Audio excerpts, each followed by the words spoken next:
पहली सभा है। मैं आप सबसे करबद्ध निवेदन करता हूं, मेरा आना भी सार्थक यहां तब होगा जब यहां लोग आएंगे और वो सुनेंगे और वो सीखेंगे, जिससे ये विद्या और आगे बढ़ेगी। क्योंकि इस विद्या का लोप होने को है जी। इसे हम यूं ना माने कि इसे आर्य समाज बचा रहा है या इसे मेरे जैसा कोई व्यक्ति बचा रहा है। इतना तो ईश्वर ही बचा रहा है इसको। ये ईश्वर की कृपा है, क्योंकि सनातन है ईश्वर और उसकी विद्या भी सनातन है। सनातन का मतलब, आजकल सनातन के शब्द बड़ा गूंज रहा है ना, प्रचलित। सनातन का मतलब है जो सदा से था, जो अब भी है और जो आगे भी सदा रहेगा। इसे सनातन कहते हैं, जो अक्षुण है, नित्य है। नित्य को ही सनातन कहते हैं। तो ये जो सनातन है ये तो रहेगा, इतना तो जितना अब चल रहा है। इसमें हमारी कोई बड़ाई नहीं है कि हमने कुछ कर लिया है।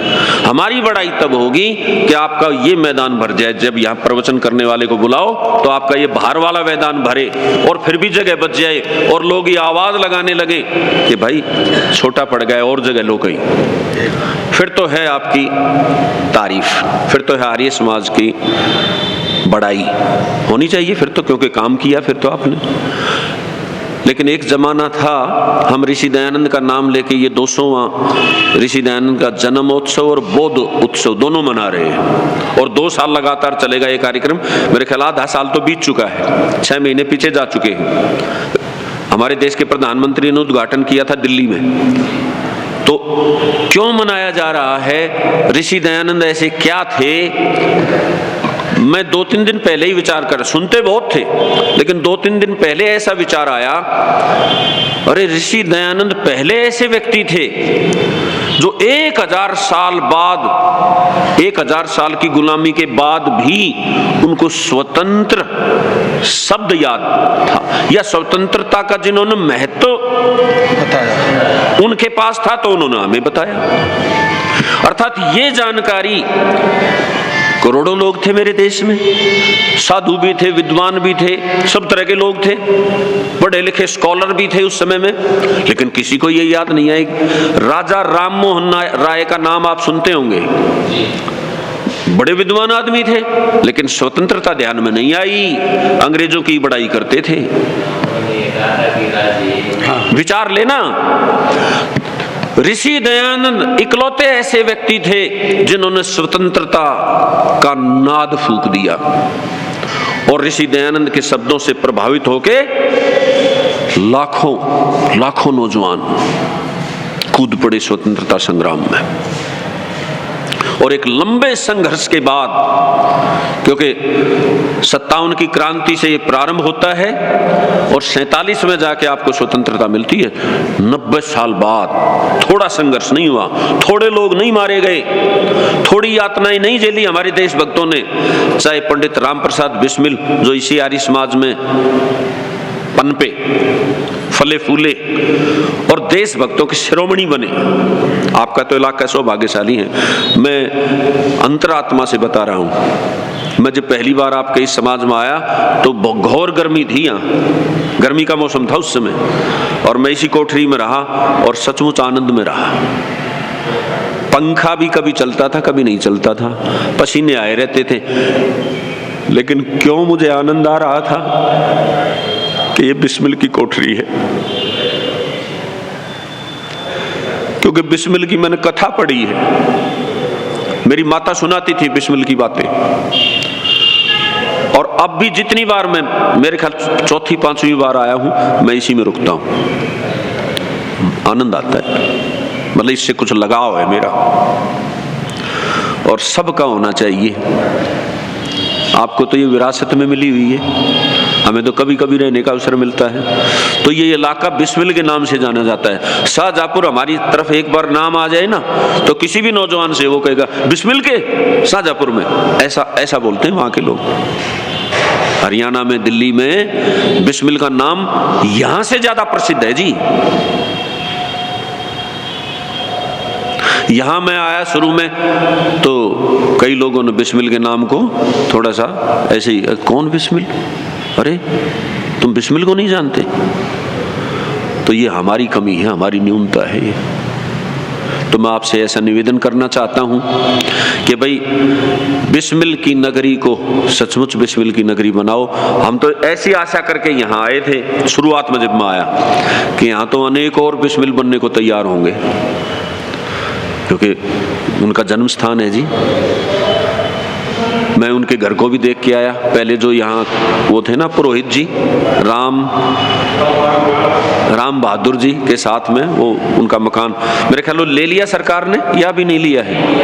हाँ, वो कीमत ज्यादा मांग रहे थे, बता रहे थे, तो कई गुना कीमत उन्होंने बढ़ा दी, क्योंकि उनको पता चल गया कि ये लेंगे ऐसा। तो मैं आपसे ये निवेदन करता हूं, ये स्वतंत्रता मिल तो गई है, जैसी भी है आधी अधूरी, ये बचेगी नहीं यदि आर्य समाज उन्नति नहीं करेगा। तो स्वतंत्रता दिलाने में ऋषि दयानंद का या आर्य समाज का बहुत बड़ा योगदान है। और ऐसा आर्य समाज वाले नहीं लिख रहे हैं, ऐसा लिखने वाला सीता भी पट्टा रमैया नाम का एक कांग्रेसी था, वो आर्य समाजी नहीं था। आर्य समाजी ना होते हुए भी, क्योंकि आर्य समाजी अपनी बड़ाई लिख सकता है, अपने पक्ष में लिख सकता है, लेकिन क्योंकि वो आर्य समाजी नहीं था, उसने लिखा है कि 85% लोग स्वतंत्रता आंदोलन में आर्य समाज से प्रभावित होकर कूदे, और जो 15% बच गए कहीं ना कहीं प्रभावित वो भी थे। जैसे वीर सावरकर, देशभक्तों के शिरोमणि थे, ये भी आर्य समाजी नहीं थे, लेकिन आर्य समाज से प्रभावित कितने थे। उनकी अपनी 2 जगह कोटिंग है। वीर सावरकर ने एक बार तो कहा, सत्यार्थ प्रकाश से ज्यादा हीन भावना वाली पुस्तक, कुछ और शब्दावली है वहां, मैंने आज तक नहीं देखी। मतलब सत्यार्थ प्रकाश की उन्होंने रिजेक्ट कर दिया। लेकिन फिर एक समय आया, कहते हैं काले पानी की उनको सजा हुई, दो जीवन कारावास हो गया उनका, 2 जन्म कारावास। और उसमें जब उनको वो कोल्लू के बैल की जगह जोत के तेल निकाल रहे थे, तो उस समय उन्होंने पानी की इच्छा की कि मुझे पानी चाहिए, पानी नहीं दिया गया, वो बेहोश होकर गिर गए। और गिरने के बाद किसी अंग्रेज सिपाही ने उनके मुंह में पेशाब कर दिया। उन्हें होश आया तो पेशाब कर रहा था। कितनी यातनाएं सही उन लोगों ने, विचार तो करो। उस समय वो लिखते हैं एक जगह कि मेरा आत्महत्या करने का मन आया कि मैं मर जाऊं, इस जीवन से तो अच्छा है। लेकिन फिर उन्हें ऋषि दयानंद याद आए। उन्होंने ऋषि दयानंद की जीवनी पढ़ ली थी कि बस मैं इतने मात्र से ही हार गया। और ऋषि दयानंद कहां थे? 18 बार जहर दिया गया ऋषि दयानंद को अपने जीवन में। कितनी बार? 18वीं बार थी जब ये शरीर पूरी तरह निष्क्रिय बन गया उनका। विचार करना, उनके अंदर हिम्मत ऋषि दयानंद के जीवन से आई। और जानते हो बाद में वो क्या लिखने लगे? वो कहने लगे, हिंदू जाति की रगों में जो रक्त ठंडा हो चुका था, उसमें फिर से उष्ण रक्त का संचार करने वाला यदि कोई व्यक्तित्व, कोई विचारधारा है तो वो ऋषि दयानंद और सत्यार्थ प्रकाश है। ऐसा परिवर्तन कहां तो उन्होंने उसे बिल्कुल पूरी तरह निरस्त कर दिया था कि ये क्या पुस्तक है, और कहां इसके बारे में ये कहने लगे। विचार करना। कहते थे सत्यार्थ प्रकाश की विद्यमानता में कोई भी धर्मी हमारे सामने अपने धर्म की शेखी नहीं बगाड़ सकता। ये भी सावरकर की पंक्तियां हैं। विचारना कि एक व्यक्ति कहां, उस समय तक उन्होंने सत्यार्थ प्रकाश पढ़ी नहीं थी, सुना था कि इसमें सब ग्रंथों की, अन्य मत वालों की, अन्य विचारधाराओं की बुराई लिख रखी है, खंडन कर रखा है। केवल ये बात सुन के उन्होंने वो पंक्ति लिख दी थी। फिर उन्हें अवसर मिला, किसी ने उनको सत्यार्थ प्रकाश भेंट कर दी और उन्होंने पढ़ा तो उनका जीवन ही बदल गया। ये पंडित राम प्रसाद बिस्मिल यहाँ रहने वाले, ये भी क्या लिखते हैं? 16 साल की आयु तक 16 के 16 संस्कार हो चुके थे, होते थे जवानों के। ऐसा लिखते हैं वो।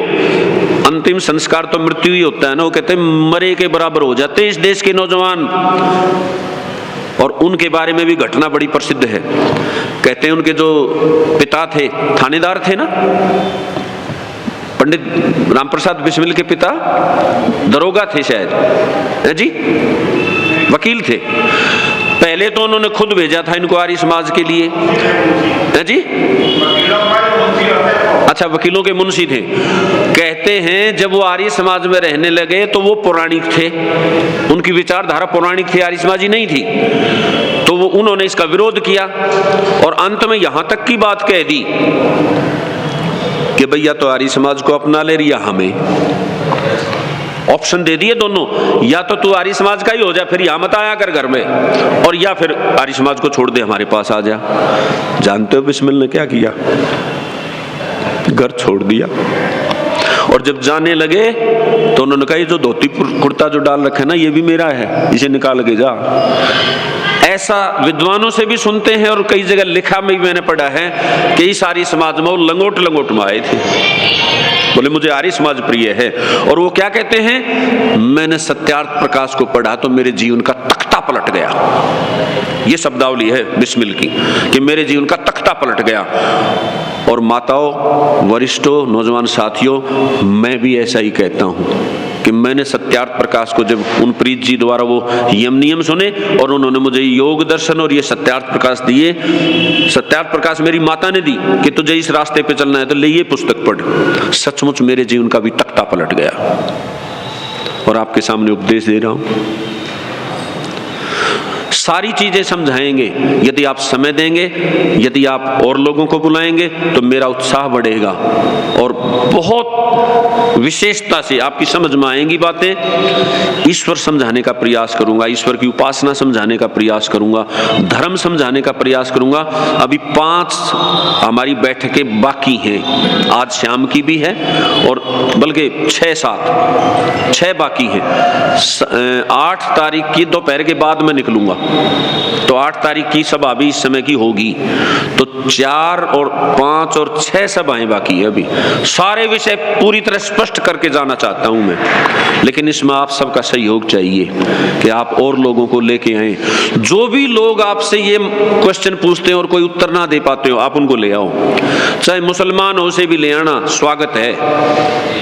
हम केवल सत्य आधारित बात करेंगे, भाई सत्य को मानना और मनवाना, झूठ को छोड़ना और छुड़वाना। ऋषि दयानंद को जैसे अभिष्ट था ऐसे ही मुझे भी वही अभिष्ट है। मुझे भी कोई अपनी लाग लपेट की आवश्यकता नहीं है, भाई मैं तो तृप्त हूं आर्य समाज में आके, और आर्य समाज में आके आर्य समाज का उपदेशक बन के सचमुच में तृप्त हूं। मेरा बड़ा बेटा भी उपदेशक बन गया है, ये मेरी तृप्ति और ज्यादा बढ़ गई है, वो मेरे से भी अच्छा बोलता है।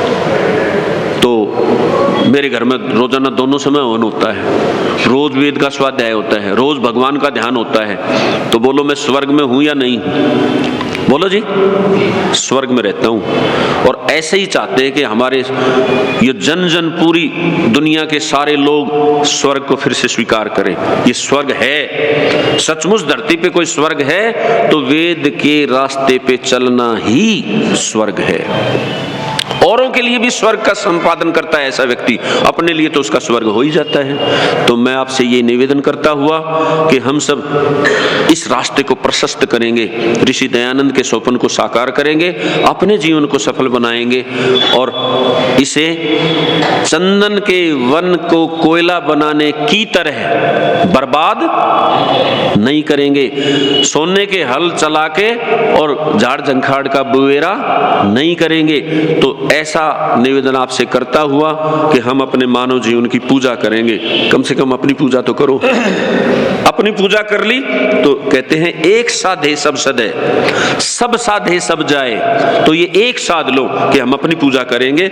आप अपनी पूजा करोगे तो सचमुच आपको वेद के रास्ते पे चलना पड़ेगा, ऋषि दयानंद की बात माननी पड़ेगी और इससे सबके स्वप्न साकार होंगे। तो मैं अपनी वाणी को विराम देता हूं। आपने मेरी बातों को बड़े ध्यान से सुना, बहुत बहुत धन्यवाद। आप सबको नमस्ते।